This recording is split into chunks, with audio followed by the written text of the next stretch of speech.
Hi వివాస్, మనము వన్నె చిన్నలు అనేటువంటిది ఈ యొక్క పాఠాన్ని చూద్దాము, విందాము, పాడుదాము, అభినయిద్దాము. నింగిన ఉన్న మబ్బుల గుంపుకు నీలం రంగు ఎవరు వేశారు?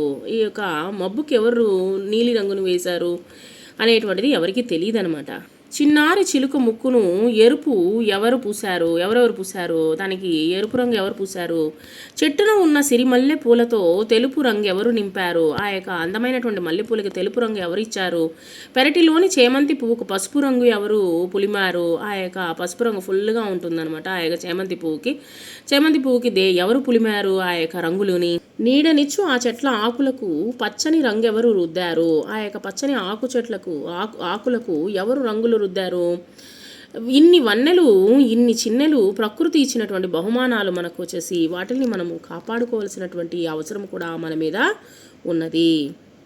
కాబట్టి పిల్లలు, మీరే భావి భారత పౌరులు కాబట్టి మనం వచ్చేసి చెట్లను వీలున్నంత వరకు మీకు చెప్పినట్లుగానే ఒక్కొక్క పుట్టినరోజుకి మీకు వయసు అనేటువంటిది పెరుగుతూ ఉంటుంది. 7 సంవత్సరాలకి 7 చెట్లని నాటండి. తర్వాత సంవత్సరంలో 8వ సంవత్సరం వచ్చినప్పుడు 8 చెట్లని నాటండి. ఈ విధంగా ఒక్కొక్కరు ఒక్కొక్క ఇంట్లో నుంచి చెట్లను ఈ విధంగా నాటడం వలన ఏమవుతుంది, మోస్ట్ ఆఫ్ ఆల్ మనకు వచ్చేసి కావలసినటువంటి పచ్చదనం అనేటువంటిది మనకు చేకూరుతుంది. తద్వారా వర్షాలు అనేటువంటిది కరెక్ట్ టయానికి పడుతుంది. ఈ విధమైనటువంటి విషయాలను మనము తెలుసుకొని మనము చేయాలి.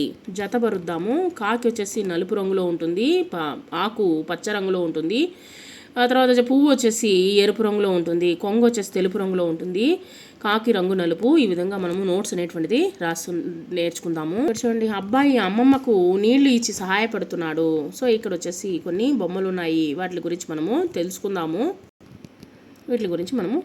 ఇప్పుడు వన్నె చిన్నెలు జతపరుస్తాము. కాకి వచ్చేసి ఎలా ఉంటుంది? నల్లగా ఉంటుంది. ఆకు వచ్చేసి పచ్చ రంగులో ఉంటుంది, దునియా పువ్వు వచ్చేసి ఎరుపు రంగులో ఉంటుంది, కొంగ వచ్చేసి తెలుపు రంగులో ఉంటుంది. తర్వాత వచ్చేసి ఇక్కడ చిత్రాన్ని చూసి వారేం చేస్తున్నారు మనము చెబుదాము, రాద్దాము. బొమ్మను చూసాము. అబ్బాయి అమ్మమ్మకు నీళ్లు ఇచ్చి సహాయపడుతున్నాడు.